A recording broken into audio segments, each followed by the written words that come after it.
लंबे लंबे भाषण, किसी भी मुद्दे पर ऐसे बेबाकी से बोलना कि मानो जो कह रहे हैं सब सही है। घंटों रेडियो के जरिए मन की बात और सोशल मीडिया के जरिए सीधे लोगों से जुड़ना और अपने मन की बात लोगों तक पहुंचाना। लेकिन क्या आपने कभी ये सोचा है कि मोदी जी मन की बात कार्यक्रम में खुद अपने मन की बात लोगों तक पहुंचा देते हैं, लेकिन क्या कभी आप लोगों की मन की बात जानने की कोशिश करते हैं? नमस्कार, मैं हूं शाइना शर्मा और आप सब देख रहे हैं न्यूज़ नंबर।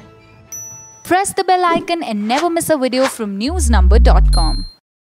आप लोगों को ये भी लगा होगा कि मोदी जी आप लोगों से किसी भी फैसले पर राय लेने की भी कोशिश नहीं करते।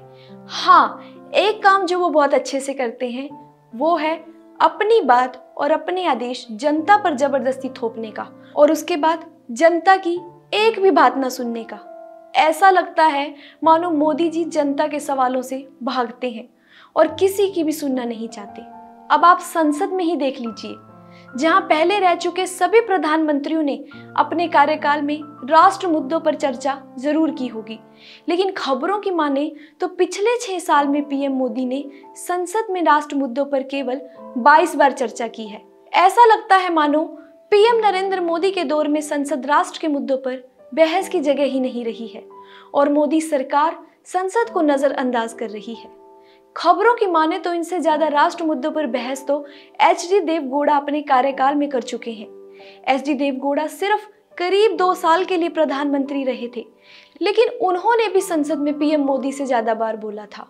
वहीं बीजेपी के ही अटल बिहारी वाजपेयी ने भी 6 सालों में 77 बार संसद को संबोधित किया था, जबकि 10 सालों तक बेहद शांत स्वभाव वाले प्रधानमंत्री रहे मनमोहन सिंह ने 48 बार संसद में अपनी बात रखी थी। लेकिन मोदी जी संसद के बजाय सीधे लोगों से संवाद करने में विश्वास रखते हैं, चाहे वो रेडियो के जरिए मन की बात हो या फिर सोशल मीडिया के जरिए सीधे लोगों से जुड़ना।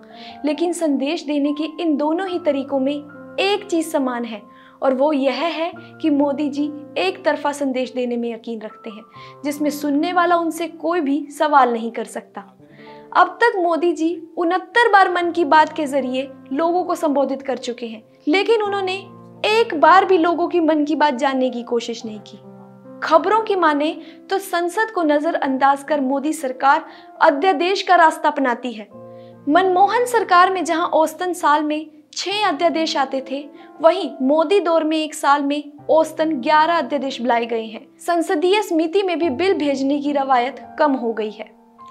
आपको बता दें कि संसद में प्रश्नों और प्रश्नकाल का अत्यधिक महत्व होता है, क्योंकि ये प्रशासन से संबंधित मुद्दों पर होते हैं और सरकार की जवाबदेही को सुनिश्चित करते हैं। सवाल पूछने का उद्देश्य यही है कि सरकार के द्वारा लिए गए निर्णयों पर जानकारी प्राप्त करना और उस पर समुचित कार्यवाही के लिए दबाव डालना। संसद में पूछे गए सवालों और उन पर होने वाली चर्चा, वाद विवाद पर पूरे देश की निगाहें रहती हैं, लेकिन मोदी जी संसद को नजरअंदाज ही करते नजर आ रहे हैं।